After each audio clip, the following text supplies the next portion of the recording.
Oh, no live stream today?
Welcome to the pre-market stream that we open up for the public every single Wednesday. If you guys are just joining us today, I'm going to give you a little bit of a breakdown of what's going to happen. So first off, we're going to start with Beth. She's going to come on, give you a breakdown of the macro environment and news that came overnight that matters for today. Once that's done, she'll probably take a look at some of the ETFs, bigger picture stuff. After that's done, I'll come on, give you a breakdown of the individual names that we're looking at today, news associated with those names that are gapping up, gapping down. We'll go through the technicals there, chart everything out, and then go through the SPY and the FANG. Once that's completed, South Beach will come on, give you a breakdown of the macro environment as well as any analyst calls he likes for the day. And then we'll do a quick little recap on the individual names that we looked at as well as the FANG and get ready for the open. So without further ado, I'm going to pass it over to Beth. And thanks for popping in today, guys. Talk to you soon. Thank you, my friend. Good morning, good afternoon, and good evening. And also a hearty welcome to those of you who are joining us with our pre-market on Wednesday morning. A lot to talk about, but not really. It's day one, okay, from the impeachment inquiry, formal impeachment inquiry. And all I can say to that is, from Washington in general, what a shit show. I mean, there's nothing there. For me, to be honest with you, what happened yesterday, two things that caught my attention. This is a consumer-driven economy in the United States, right? And South Beach mentioned this as well. This is a big number, a big decline in the consumer confidence. This is what we have to be focused in on, and this will guide us going forward, whether we are indeed going to import onto our shores a recession. Obviously, with that, there was a reaction on the bond side, the TLT. Another thing that, as far as I'm concerned, that we have to be worried about was the president when he spoke at the UN. He basically highlighted the isolationism versus globalism. Okay, those are the two main key points that can be taken away from his speech at the UN. And those do have macro implications going forward down the road. Right? So there's a little bit of a theme that we saw going on. It's the economy, stupid. It's going to be all about the economy. There's the shock value of being amongst a trio of other presidents in terms of the impeachment inquiry. There is no going to be, I can tell you right now, no impeachment will occur. It's not going to happen. Another thing that happened yesterday, which we hadn't seen in a long time, was the Senate actually voted unanimously on something, and that was for the administration to release the whistleblower details, the DNI. Okay, so those are the three things for me that will far outweigh and overshadow this impeachment inquiry. And please don't get hung up on this stuff, right? it's still going to be about the economy, stupid, and it's going to be about the consumer in that economy. If we start to see this type of softness month in and month out, obviously we've got problems coming. What's going on today? A lot of Fed heads talking, so let's see what their spin is going to be in terms of the economy. Don't forget they're not in the quiet period anymore, and they can just chatter away. We do have new home sales. Let's see how that goes. It's an interesting paradigm because for me, it's all about this new generation that doesn't want to be house poor, does not want to own homes, okay? So, and that's where we're getting the fuel for this economy in terms of consumer purchases, all right? So if you're not cash poor to your house, all right, then, you know, you can buy other disposable things. Right? Crude oil inventories, I have no idea what this is going to look like, to be honest with you. It's just a random walk every week. And it doesn't seem to really matter right now in terms of the crude prices, mainly because of it's the economy, stupid. And I think the crude market is telling us that we are going to be seeing a dramatic slowdown. Right? So aside from that, we got Kaplan, we got George. Okay, there's one more who's speaking. No. Anyways, there's three of them speaking today. Okay. In terms of the UK, Boris Johnson's got a pretty tough life, but it really doesn't impact us that much, to be honest with you. All right, let's take a peek at illustrious yield curve with the 2 and 10. The spread's coming back in. This is going to be interesting. This is going to also tell us, because don't forget, in terms of the curve, in terms of yields, in terms of interest rate products, the Fed only really controls the front end, right? They don't control the longer dated. That's the market. And a couple things happened yesterday that I know South Beach saw right away that gives us flash signals again in terms of the health of this economy. We started to see yesterday risk off trades once again being bought up. And actually we've seen that Monday and Tuesday. So if you think in terms of the institutions, especially with quarter end coming up, then basically reallocating, jiggling their balances in their portfolios, we are starting to see risk off, okay, coming in, okay? They just don't want to have risk on right now, okay? So they're going to be selling the risk on and buying the risk off type trades. And you'll see that in terms of the narrative that we saw. I love the site Sentiment Trader. It just basically comes up with stuff that I never even thought about coming up with. Like, who thought that the South Korean PPI is important to our market? No idea, but it is. It's actually when the South Korea PPI falls more than 0.5% year over year from 1966. That's actually bullish for our economy. Okay, who knew? Right, 100% probability in 2 months, our market will be up 4%. 100%. Well, as you can see, there's not much of a gap there. And then we go 6 months out. Right? Something to think about. I do look at the TLT optics, and it went from this severe low, which is why we started to buy in the swing as a scalp last week. And now it's all the way back up here. This is going to be a red flag, guys, if we're not careful with it. Because what we want to see is with this move, taking out this high. If it does not, it's a chart. It's a failure. Okay, so we do have to be aware of that. I apologize. That is my son enjoying himself this morning. All right, so let's take a peek what happens to the TLT after we get this kind of move in the optics.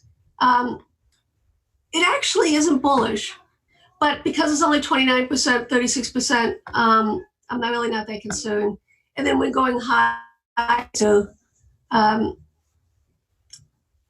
you can see that it actually does. So I still think in the TLT, and we'll go over the charts, we're in a wide range. The same thing with a gold, silver, etc.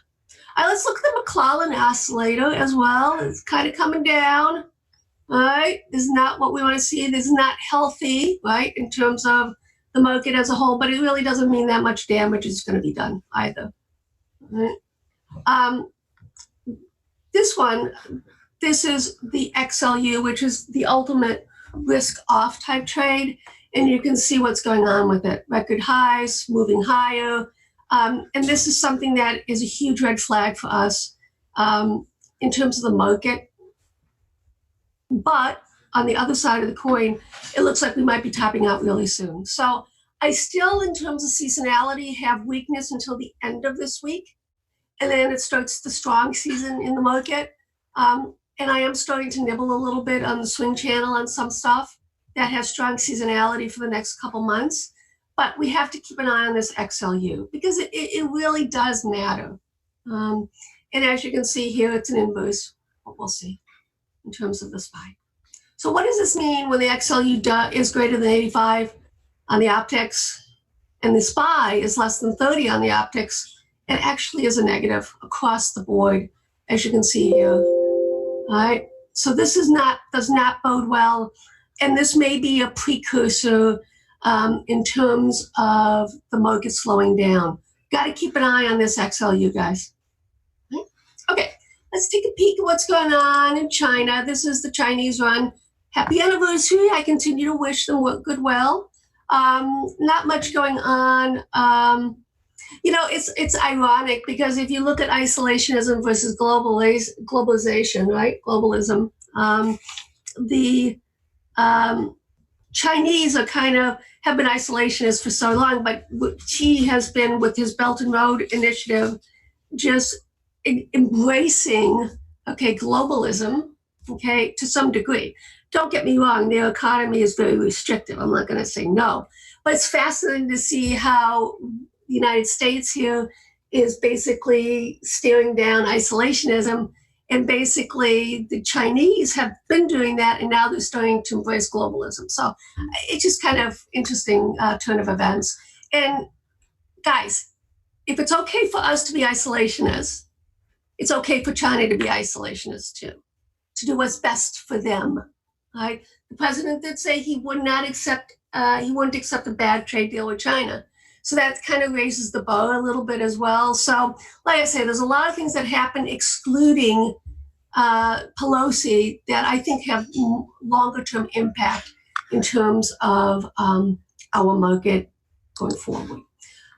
Let's take a peek at the South China Morning Post. This is really a great publication, guys. It does kind of hit things spot on in the region. I continue to say I have no idea what's going to happen in Hong Kong. And that is something that we do have to continue to watch because that is the portal in terms of so many things in that region. And we'll see.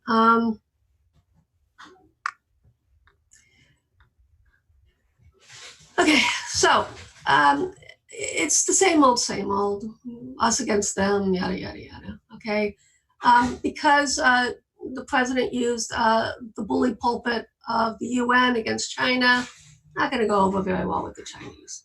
Let's take a peek at, we've been watching this carefully. We reached the top here, shouting it out when the Chinese new yuan starts to weaken, so it would be going up.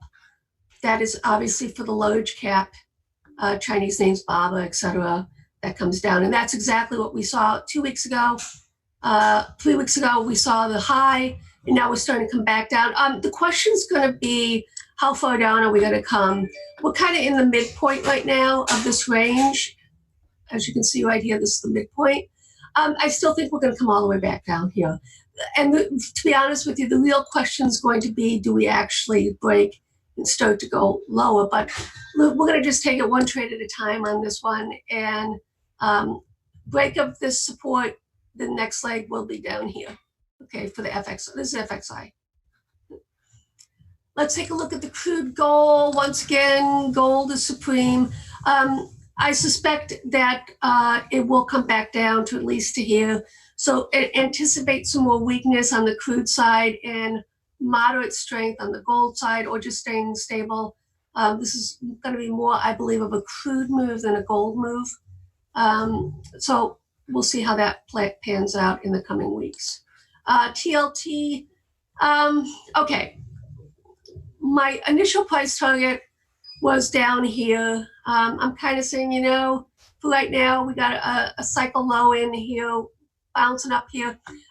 We have to be aware of this resistance level right here, 144.24. That's our next pivot.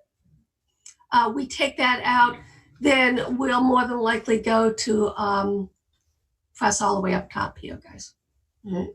We're just going to take it. This is going to be a huge pivot point off of this weekly bar. And these are all weekly charts, guys. We're still in the scalp. We're in half of that. I probably, as we get closer to this, I'll suggest getting out another quarter on that trade. Okay, let's take a peek at what's going on here with the VIX. Huge red flag. Basically, we now know that the VIX never lies, and we've discussed this before. Yeah, it is making, obviously, higher lows.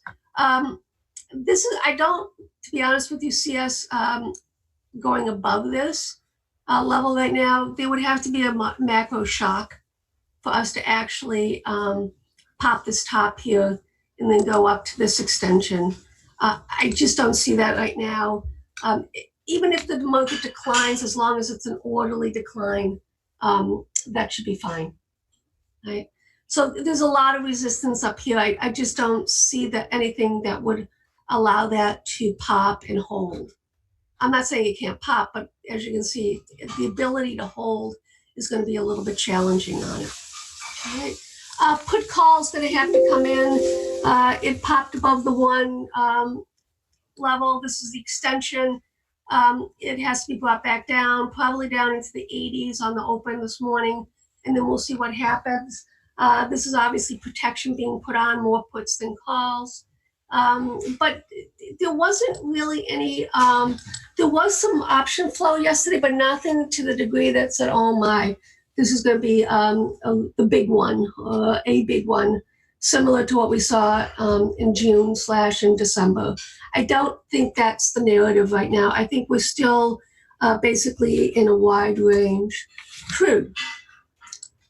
Breaking down, official. Now, next level is going to be down here to see if it holds 55.30. If it does not, then anticipate a move down to the bottom end of this range. And that basically is going to get us all the way down to 51.50. So that we are starting to get closer to a key support level, that if it falters, then obviously we can see an extension beyond the Bollinger on the downside. Okay. Gold. I still think when this massive range, guys, that will last months. I just don't see us having an event that's going to break that this range right now. We need to consolidate. With that said, if you look, this is the daily, you can see that we have a bottoming here. Now it's time to get to the resistance. Let's look at the weekly on that. I don't see this changing. I still think we're not going to be in a large consolidative pattern for months going forward. Do we have a cycle low? And yeah, we do have a cycle low. And when we do get a cycle low, normally you'll either touch or slightly break above these highs here. I don't see us going past that at all. Okay. Let's take a peek at some of the, well, you know what, let's go to the futures. E-mini. Same narrative, guys. Sideways consolidation. The failure to pop this top is notable, and we will probably start to move down. We break this double bottom that we have right now, this week's low and this week's low.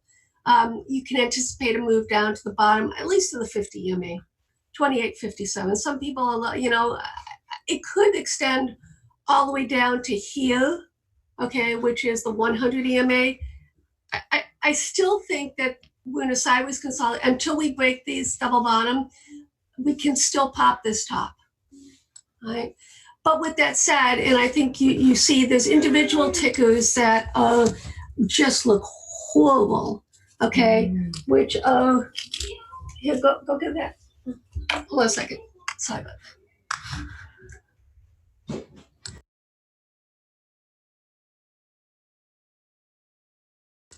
So yeah, just be aware that in terms of this range, as long as this holds, the upside still is in place. If we break this low double bottom here, then obviously we have to start looking for more deeper decline. The big red flag has been with the NASDAQ, it not leading and failing earlier. This is huge red flag, and I agree with South Beach. We really do need to basically, see not the small caps, but the semis rally. And let's get to the Russell as well. Once again, they're putting on the short Russell trade, small caps against positions. So we're seeing that trade go back on, which is not what we, well, it actually is what we want to see, okay, but it will drag the market down as a whole. It's all about technicals right now, individual tickers, micro as opposed to macro. I don't think there's anything on the macro side right now except data that would show the economy slowing and that we could be going into a recession. And then the Fed gets back in the front here once again, and they're going to be pushed into potentially cutting in October, and I don't think that's going to be a good thing for the market. XLF, if you look at the ETFs as a whole, same narrative, guys, being rebuffed. We'll see if this weekly support line here holds up or not. That's our pivot point. So I encourage you to look at the weeklies right now in terms of the your pivot points, in terms of uptrend lines, failure, breaking through, and then taking that data off of these ETFs and looking at individual tickers. So like with XLK, it would be Microsoft, Apple, MasterCard, etc., Visa. So that's how I would view these larger, the ETFs as a whole. As you can see, shit show for the transports. That's the FedEx, UPS. All right. Once again, welcome. My time is up. It is now time to pass it on to Spartan. Are you ready, my friend?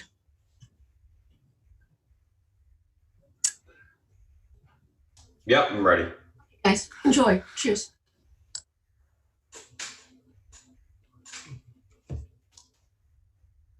All right, guys, let me just pop up the screen share here. So if you guys are just joining us this morning, I'm just going to be going over some of the individual tickers that I'm looking at today, as well as the news associated with the stocks gapping up, gapping down that we're looking at. We'll go through the technicals on them, as well as the SPY, the FANG. This is Spartan here talking right now. Guys, if you're new to chat, I'm going to be posting the Discord link later once we wrap up the YouTube stream, so just be patient on that. Let's take a look at kind of what we got going on this morning. A couple different things I'm looking at: PM, Nike, MO, PCRX, LCI, AVGO. PM, Altria, and Philip Morris International and their merger discussion, stocks gapping up on that. Nike, earnings beat, EPS and revs, year-over-year growth, 7.2%. MO, Altria provides statement on dual leadership change. Titans 2019 full guidance earnings guidance, gapping up on that. PCRX set to join the S&P Small Cap 600, gapping up on that. LCI announced pricing of $75 million worth of convertible senior notes due 2026, gapping down on that.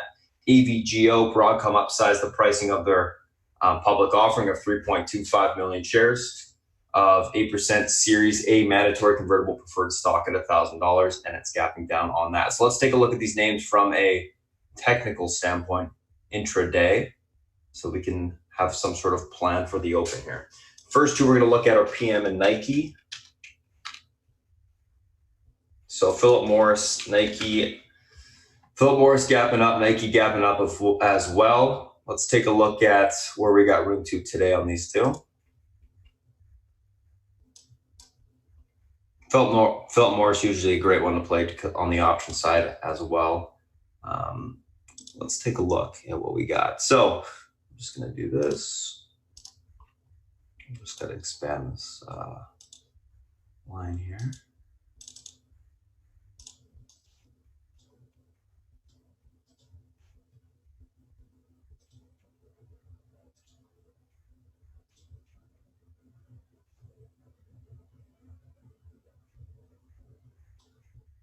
Perfect.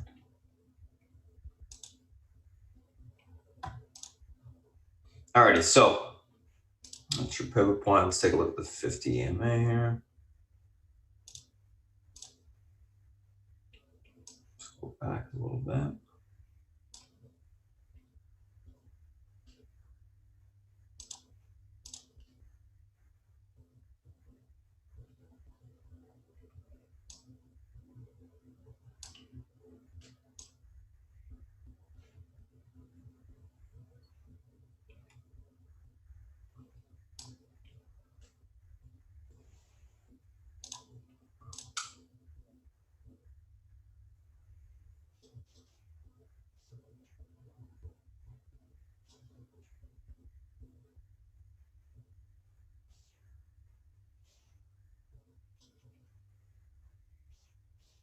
Alrighty, so a couple different levels we're looking at today.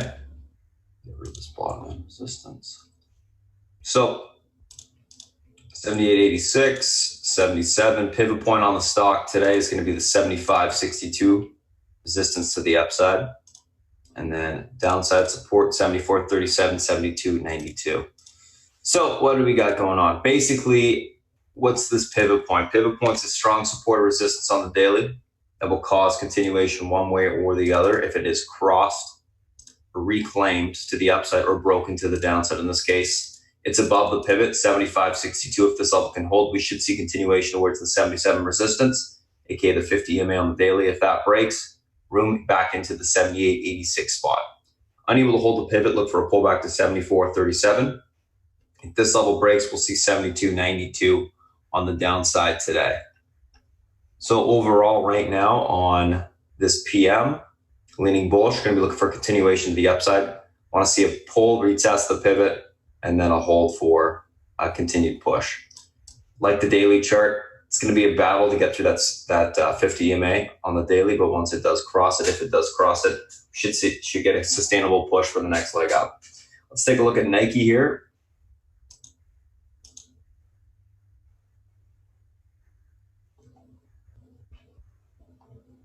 Okay.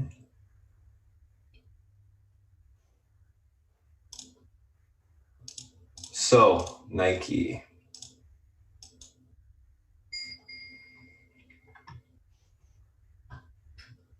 So stocks gapping up to all-time highs on their earnings. Let's take a look at where we got room to today. Going to do a couple Fibonacci extensions.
Alrighty.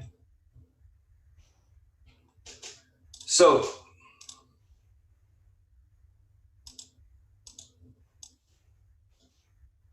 I think I delete that one.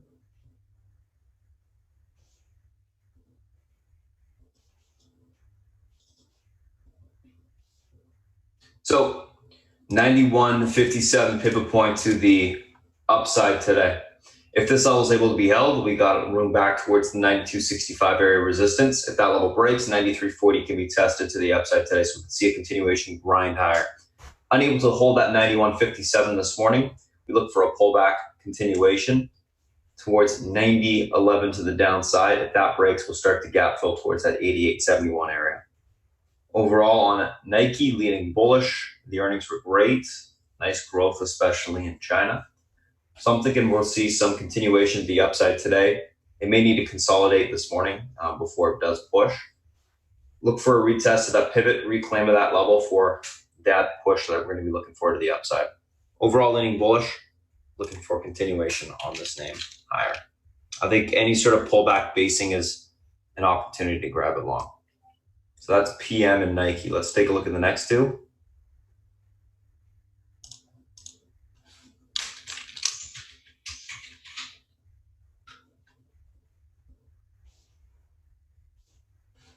MO and PCRX.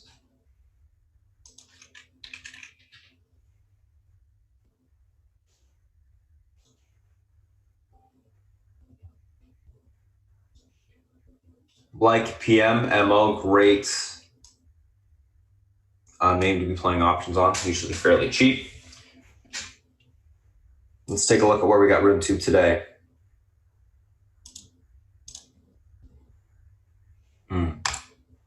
Turn off the synchronization on this one.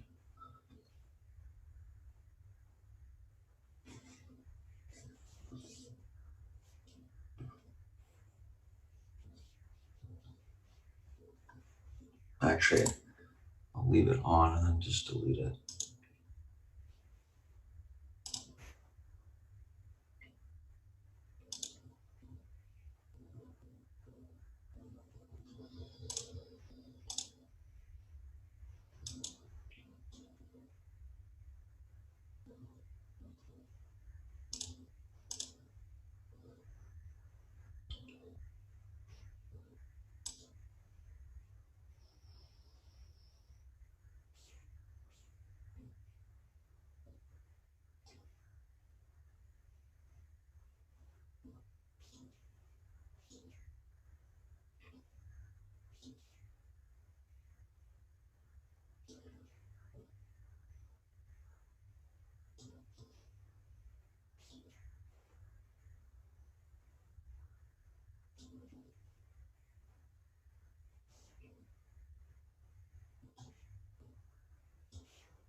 Okay.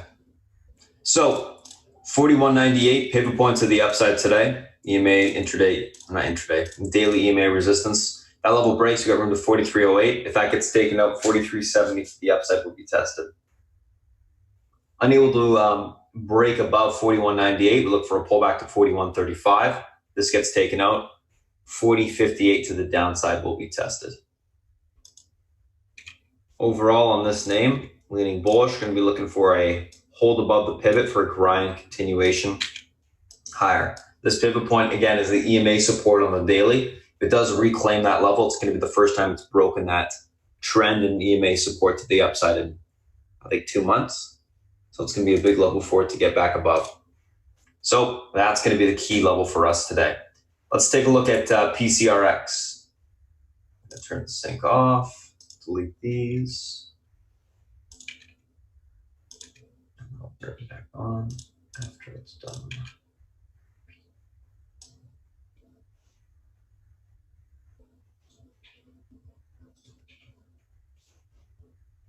ECRX. So being added to the S&P small cap 600.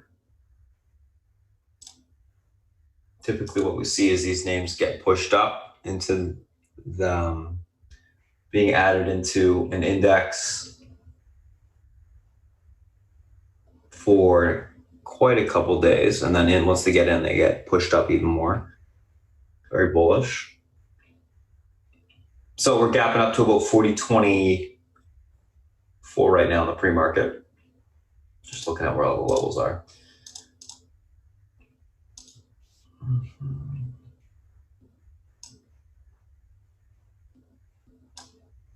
I like this chart a lot.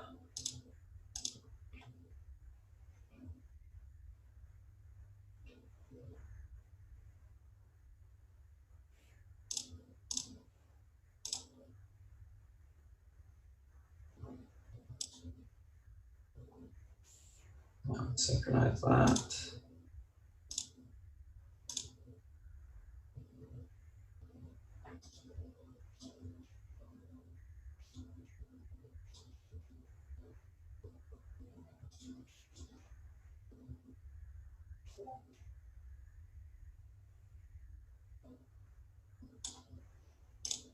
What's the level above 42.70? 44.59 is the resistance after. Why? Weird. Doesn't make any sense. 43.83, yeah.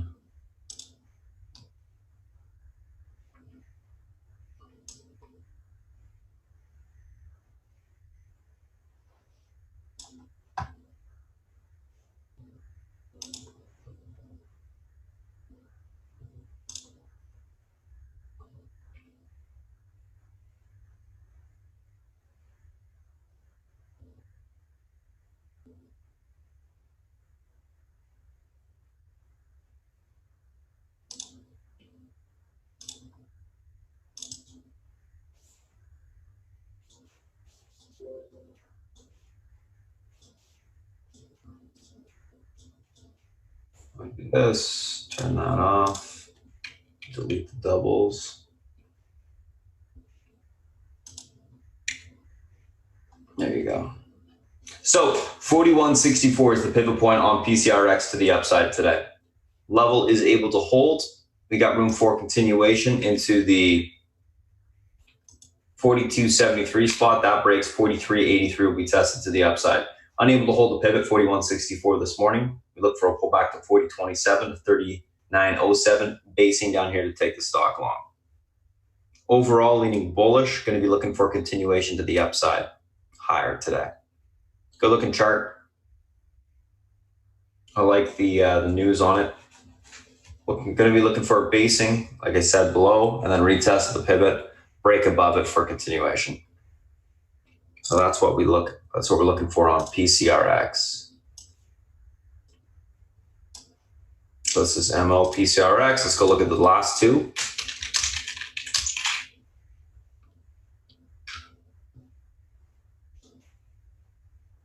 There are LCI and AVGO.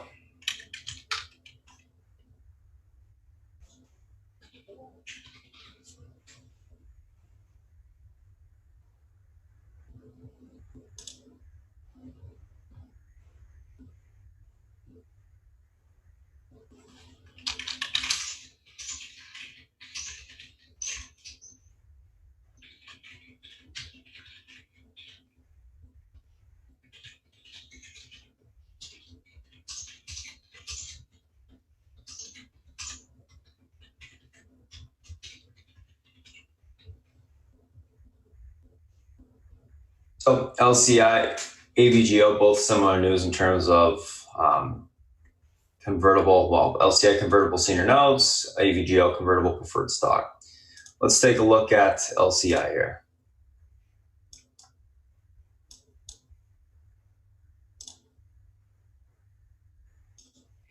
So stock's gapping down this morning, 1150 area. It's breaking some major support levels from its recent run. Let's go back.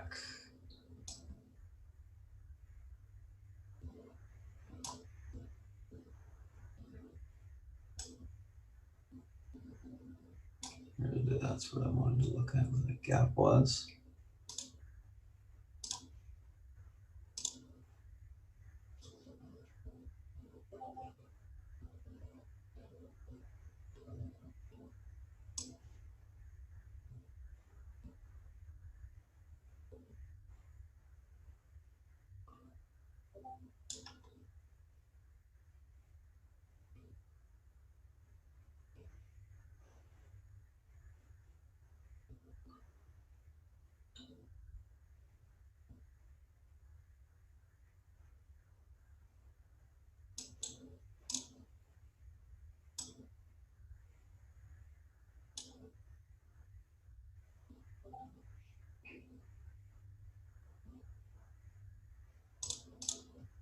Don't really need that, but okay, let's take a look at the daily chart, or intraday chart, I should say.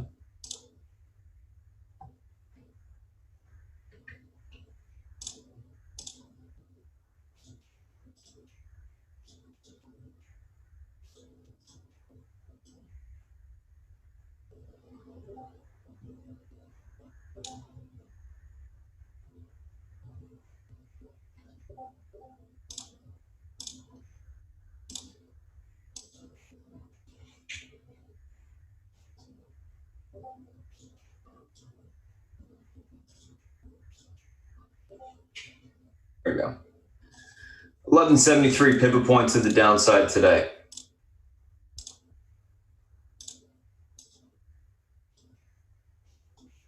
If this level breaks, room to 1058. If that gets taken out, we're going to have even further room towards the 983 level on the downside. Able to reclaim 1173, look for a push back towards 1265, major support on the daily. If that gets reclaimed, it will fill the gap. Going to be looking for any sort of pop, top, and take the stock short. Let's see if we got borrows on that center point. Oops. Oops, I need to load this up.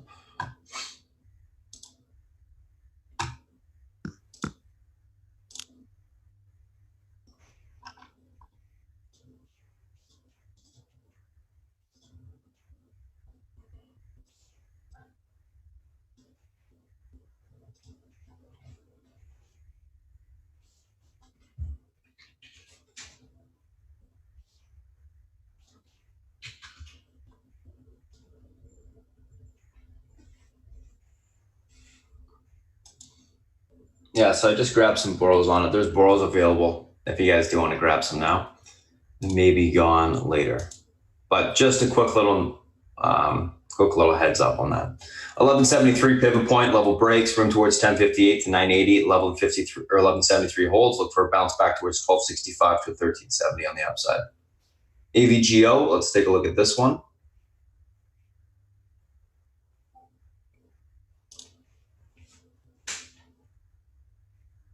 So gapping down towards the 270 area on the downside. Let's take a look at where we got on in terms of support. Level breaks, we have some room. Let's see here. 270.31, 264.50.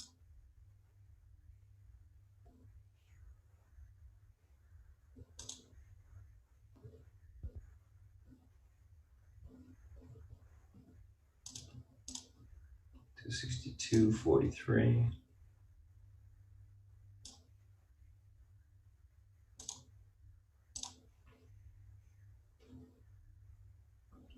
Resistance. All right, looks like everything else is good in terms of where it's charted out.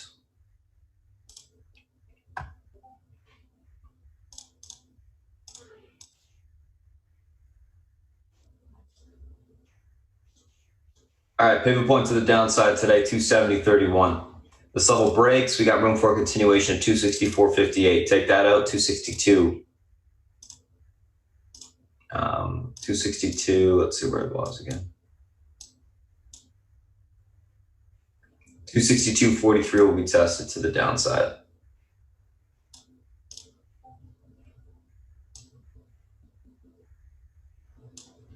Able to hold the 270.30 level. 270.31 pivot, look for a bounce back to 274.51 to 279.03 on the upside, and we can look for topping there to take the stock short. Overall leaning bearish on AVGO. Going to be looking for a pop, topping, slow fade to the downside today.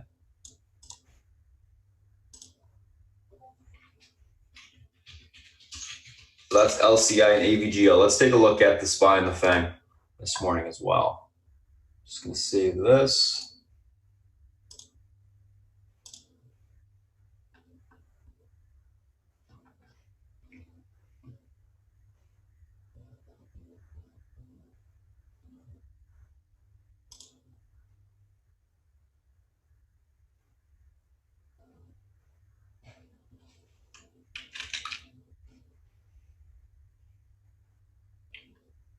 All right, SPY.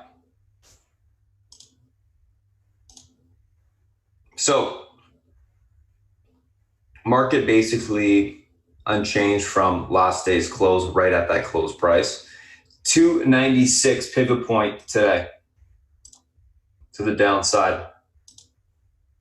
50 EMA on the daily is around this 294.90 area. Mark that.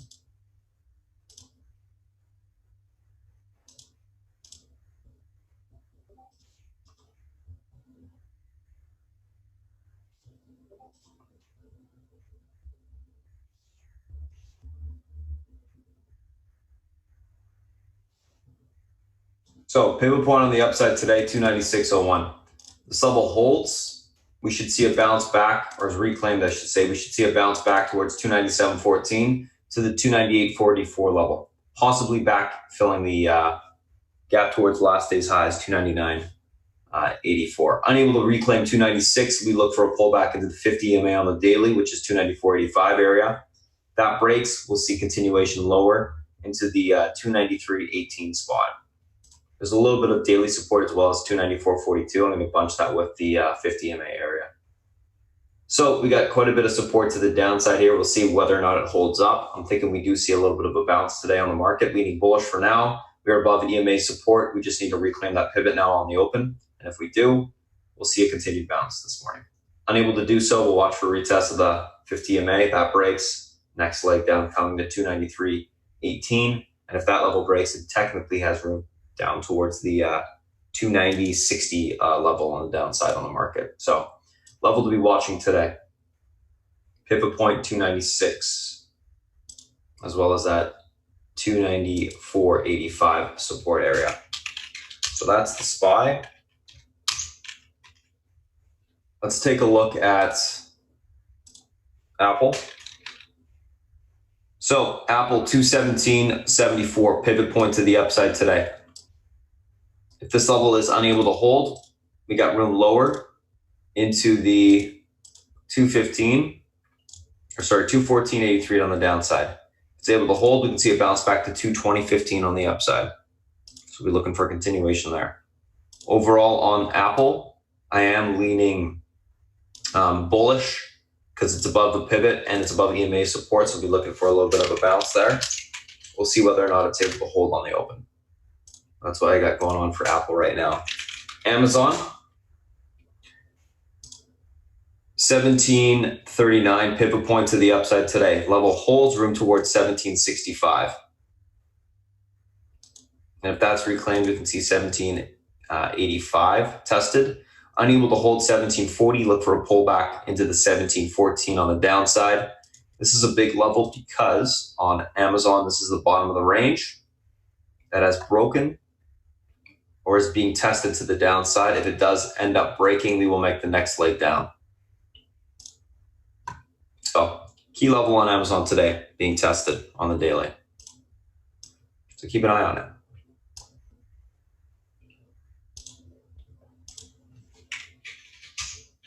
The reason why I'm screenshotting these charts, guys, if you're just joining us today, is because I post everything in the Discord as well as the action plan so that people have everything at their fingertips throughout the day. 253 on Netflix is the pivot point to the downside today. Level holds, room back towards 256.74 to the 260.93 area. Unable to hold, look for the next legs down into the 249.91 to the 248.50 area. We can probably get rid of that. If that 248.50 area breaks, Netflix does have room towards 240. Next leg. So we do have some room down on Netflix if it's unable to hold. Leaning bearish on Netflix again, just because that downtrend is very much intact. What I'll be looking for is a break of that pivot point, continuation lower. Same with Amazon, leaning bearish on that one as well, just because the daily looks brutal.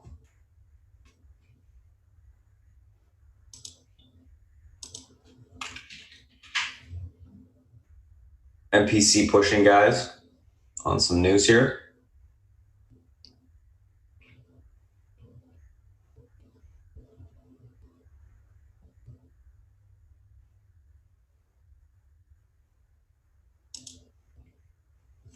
Let's take a look at Facebook. Facebook 181, pivot point to the downside today. Unable to hold, look for a continuation lower towards 179.21. If that level breaks, we see 178 on the downside today. Able to reclaim the pivot 181, look for a push back towards 183. That gets taken out, 185.06 on the upside will be tested. So keep an eye on Facebook. We'll see whether or not it's able to reclaim that 181 at support level. Now let's take a look at Google.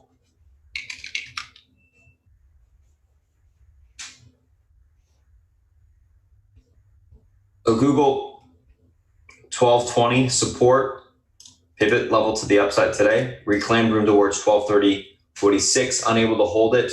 And it does have room to sell off towards $1,200. It will be breaking the flag to the upside on the daily, as well as the uptrend. It should have room lower.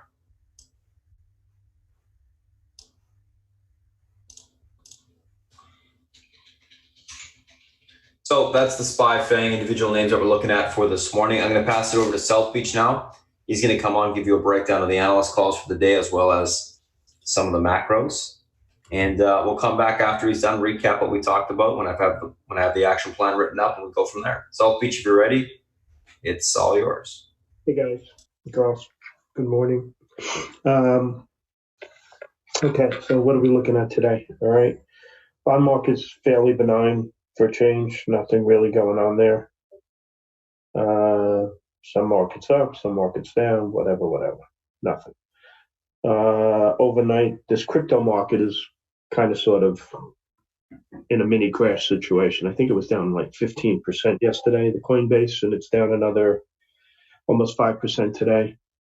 To be honest with you, I don't get this thing. And I think anybody who puts money in this is musical chairs. And when the music stops, I hope you're not holding the bag. I don't get it. I don't understand how the countries of the world would let this happen. It destroys a lot of their wiggle room with economy, being able to, to manipulate their currency somewhat, print money, et cetera. So I don't really understand cryptocurrency, and I'm not surprised, but it is a risk-off situation. Okay, so this impeachment thing that took place yesterday, in my opinion, is a complete joke. Why? Because even if he is impeached in Congress, because the Democrats have more bodies there than Republicans, you need two-thirds vote in the Senate to impeach somebody. Unless he puts a bullet through someone's head, they're not impeaching him. So this is a whole lot of nothing. Unless he broke the law really, really clearly, and I don't think he did. But we'll see. Okay, I think it's a sideshow, and that's what I think. Let's look at risk to the market. Okay, what's the greatest risk to the market, in my opinion? It would be Senator Warren being president.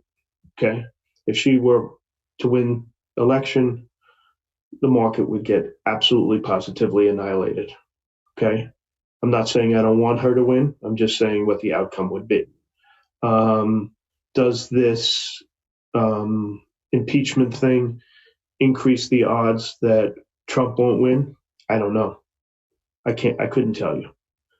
But anything that improves her ability to win or getting the nomination is bad for the stock market.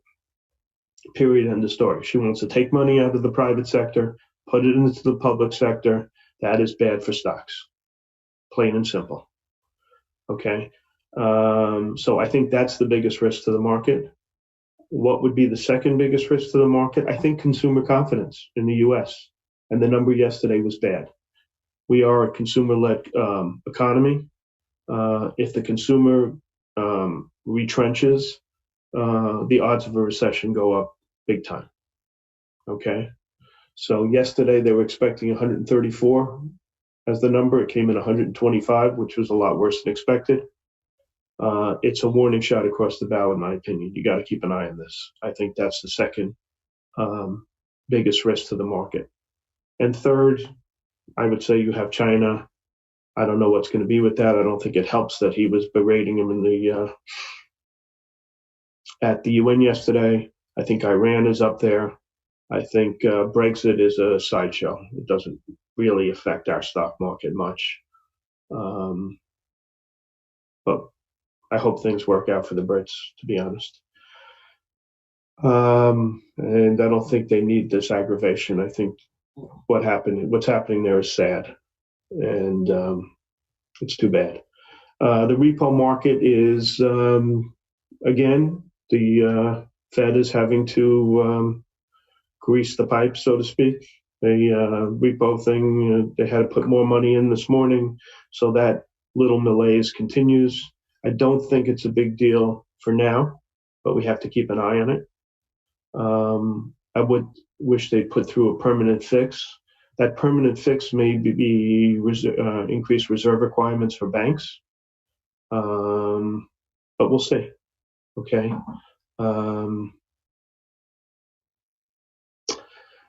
Let's talk about the banks for a minute. I think these new issues that they've brought public in a quest to make as much money as they can is hurting the stock market big time. Okay, the stock market at this point in time has no tolerance for companies that don't make money.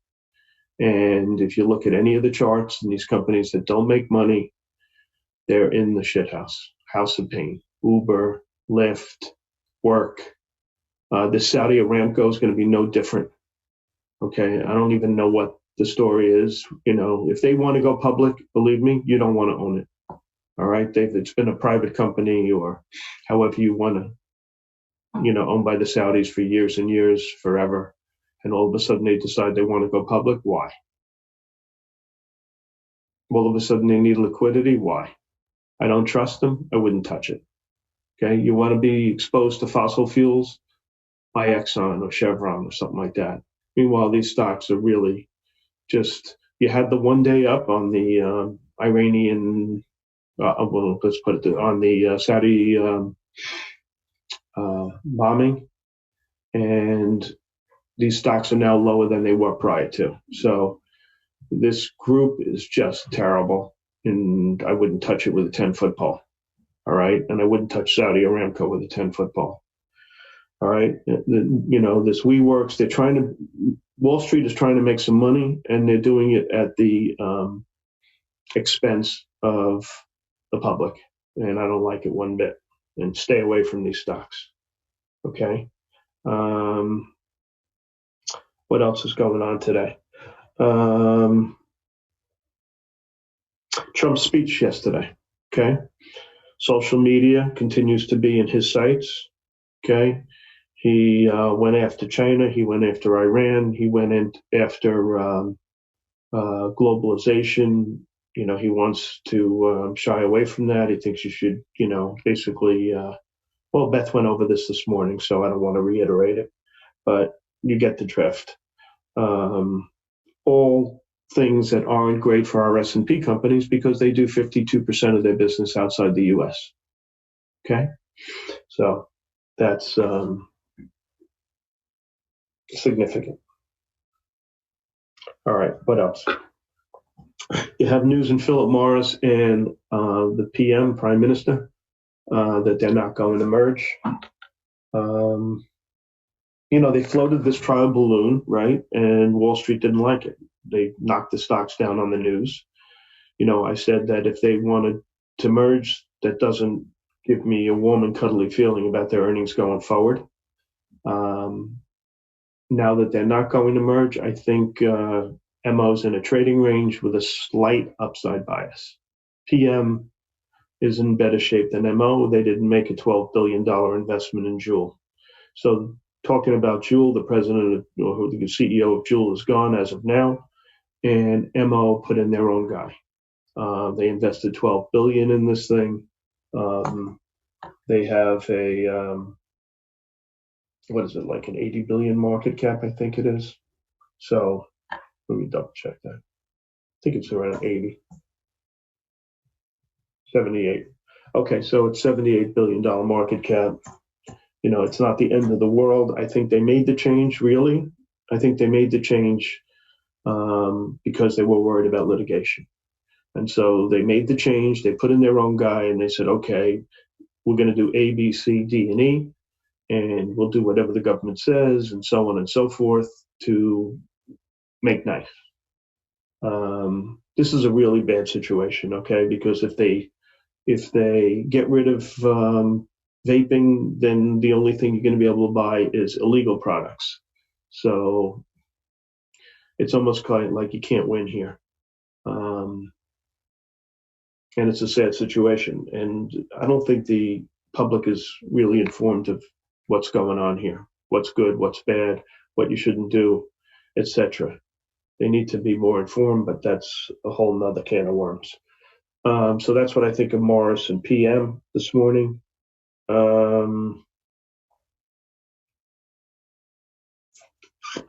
Let's see what else came out this morning that I think is interesting. I think this HDS situation is interesting.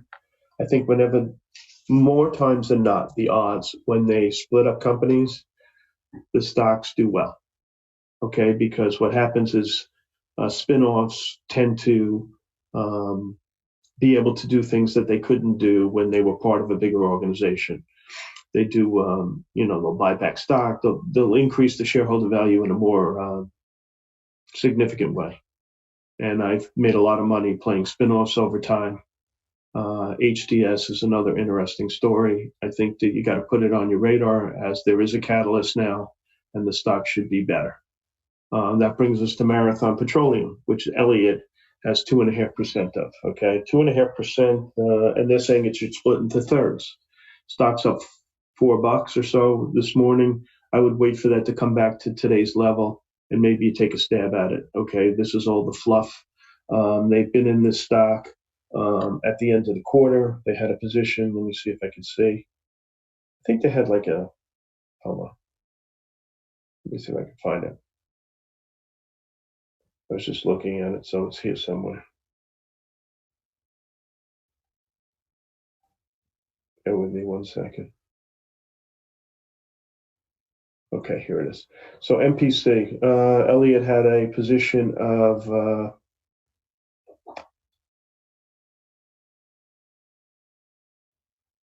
$255 million at the end of the quarter, and now they claim they have 2.5%, right?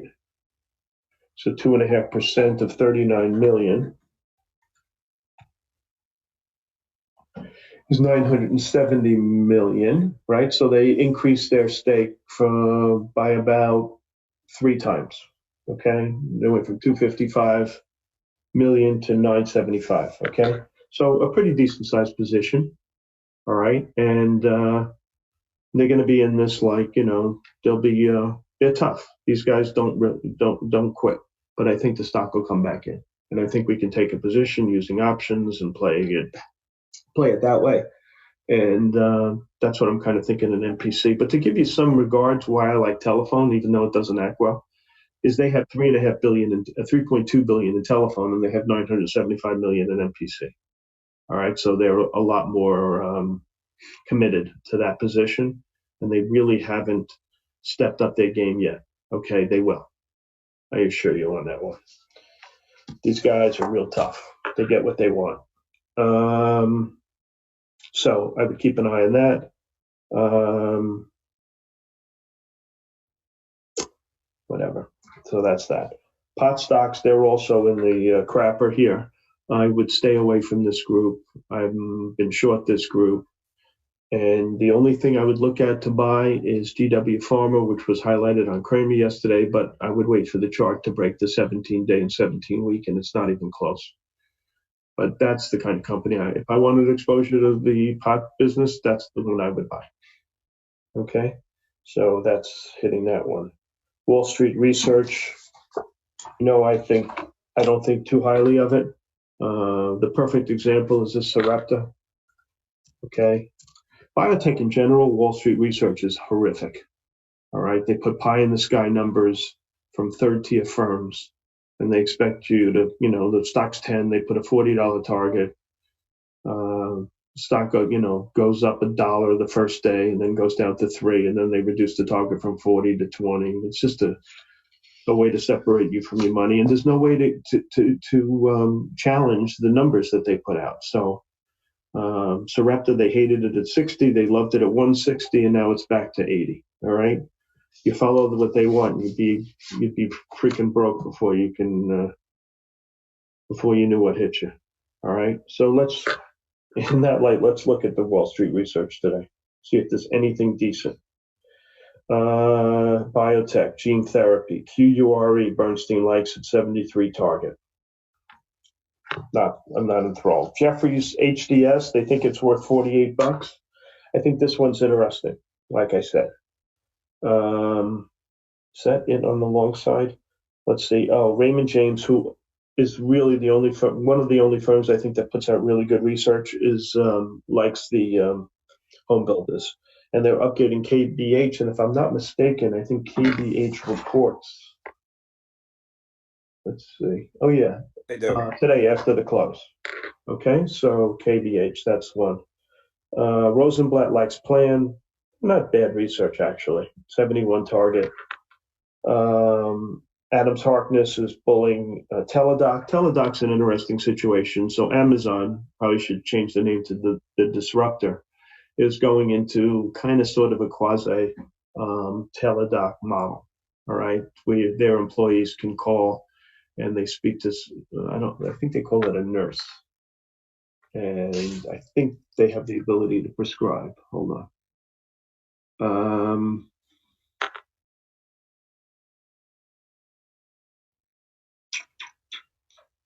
Mobile care nurse. Okay, so Teladoc is trading down on that news. I think Teladoc's got a really good model, really interesting situation. So I'm kind of bullish on Teladoc. I don't know if, I'll watch the stock, and I think it's, leveled off. I'll probably make a stab on the long side. So that's interesting to me. What else? Let's see, Baird likes Pinterest. JP Morgan is bullish on Schwab. Is that it? Everybody likes Nike, the lemming move. Okay, they had great numbers, so they're all raising their targets, yada, yada, yada. Okay, short side, UBS continues to have a sell recommendation on Monster. Double-digit increase in sales is over. That's what they're saying there. Let's see. RBC is finally downgrading the land drillers. Okay, this is what I'm talking about, how typical and poor Wall Street Research is. They downgrade RIG, NE, VAL, NBR, DO, and they reduce their targets from 9 to 3, from 17 to 9, to 13 to 9, and the stocks are all 50% below their low targets. So it's the same old crap. AD&T reiterate to sell at Morgan Stanley, raise the target from 12 to 13. The stock's $21. That might be interesting. You may have some action in that on the short side. And what else? That's about it on the research. Okay. Stops. If there was a better day to argue that you have to have stops in all your positions, then yesterday, I don't know what is, Trump came out with a tweet. We saw the S&Ps go from down 34 to down 18. And if you were big time short, it cost you. Okay, you have to have stops in. Okay, this market is a tweet market, unlike any market I've ever seen, and you gotta protect yourself. Okay, you gotta have stops in because the wrong tweet, you're the wrong way, and it's like a 2x4 to your head. All right, so be careful on that stuff today. Every day, you just with the administration that we currently have, where they tell you that a new position by a tweet, you have to have stops in. Okay. Let's see what else. Oil's down another $1.28. Oil stocks will continue to go in the crapper. That's no surprise there. Market, you know what? The market holds in incredibly well. If you look at the S&Ps, even though they've done nothing for a year, in all the major guys, major exchanges, the 12-month change in the S&P or their global market is unchanged.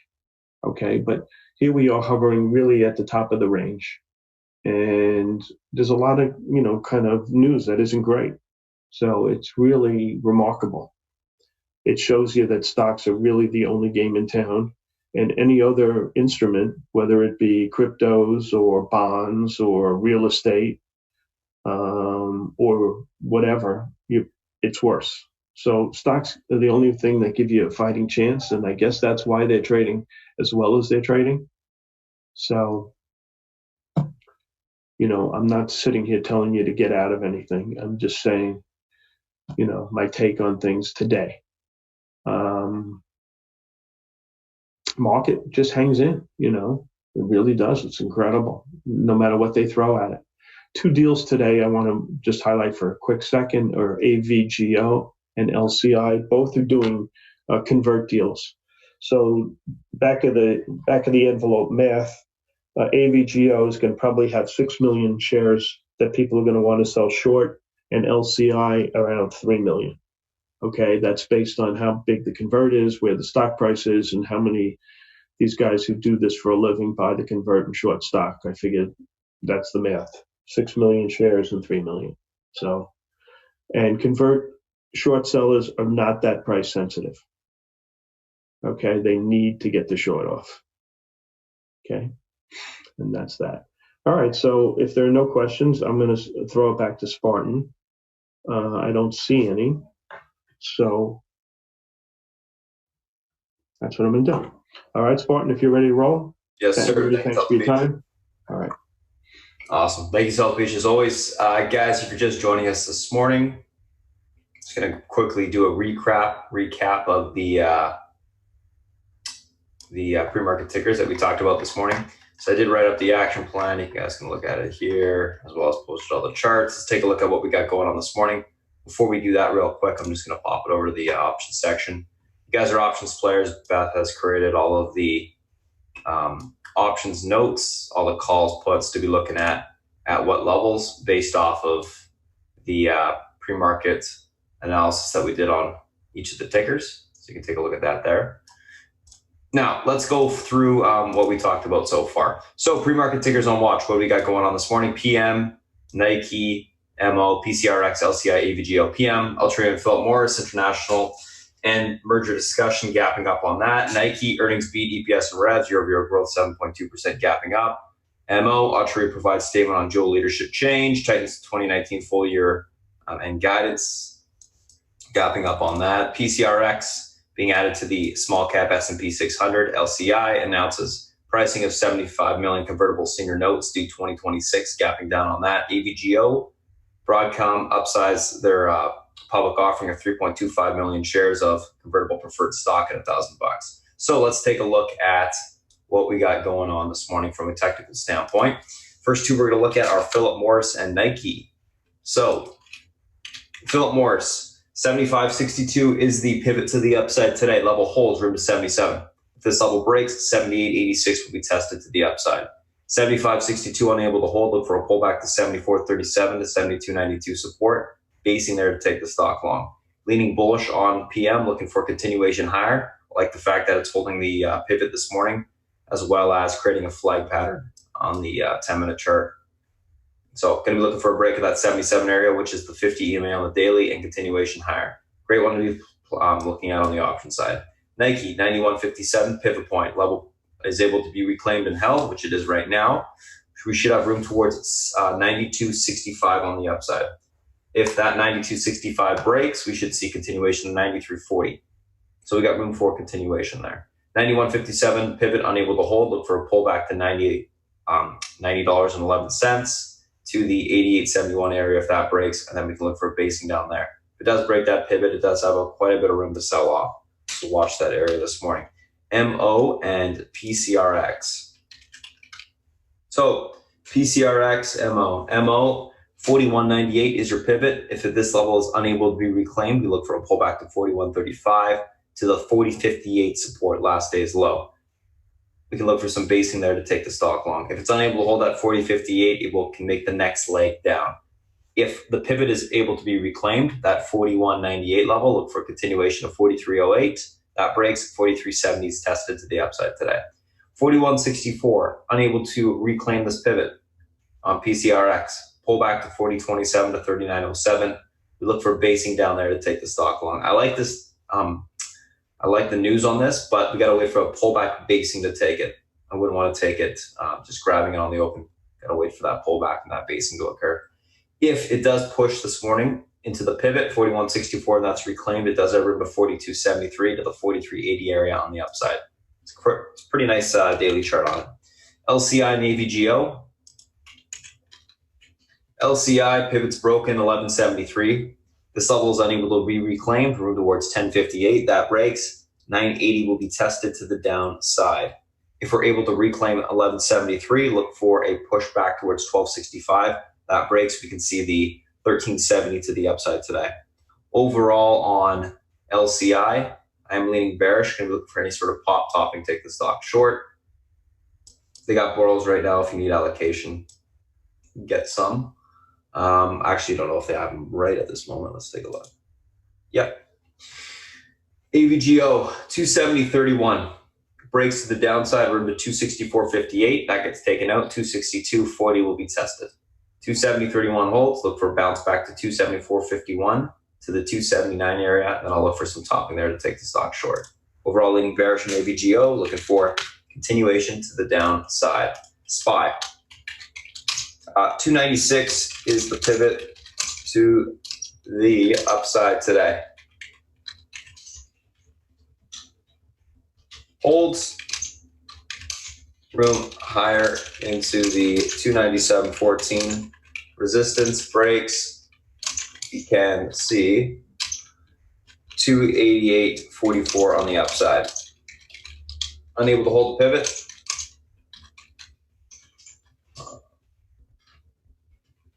Room lower into the 294.85 support. Breaks, we see continuation into the 293.18 level.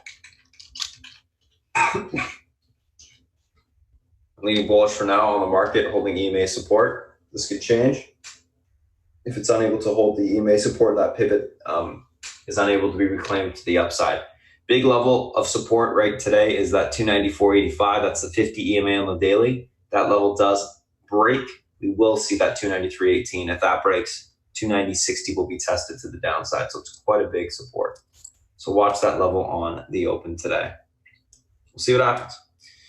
So that's the SPY. Let's take a look at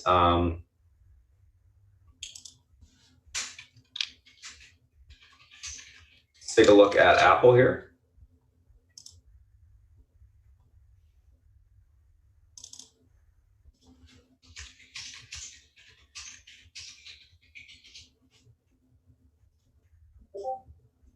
So Apple, 217.79, pivot to the upside today. Level holds, room towards 220.15. That level breaks. We do have some more room for continuation of 220.250. 217.79, unable to hold. Look for a pullback towards the 214.83 area of support. Overall on Apple, leaning bullish for now, looking for continuation to the upside.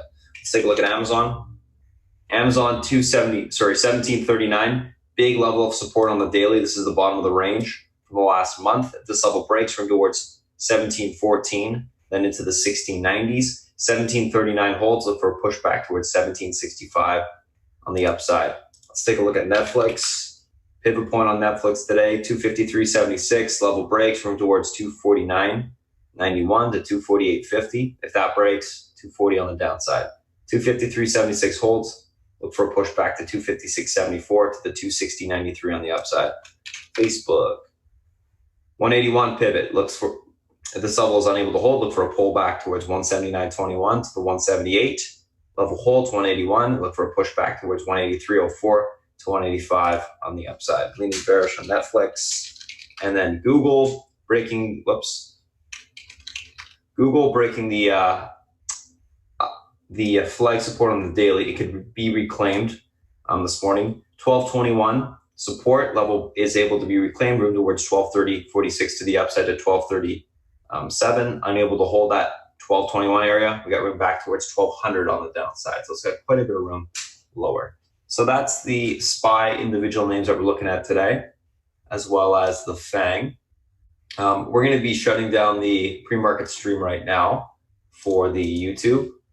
Thanks for joining us, guys. If you do have any questions, you can feel free to reach out. Spartan at spartantrading.com is my email, or go to the website, reach out on Twitter, whatever. Thanks for popping in today, guys. We do this every Wednesday. If you're going to be joining us next Wednesday, we'll see you then. Thanks. All right, let's go through some go through some questions here, guys. I'll post the Discord link in a second.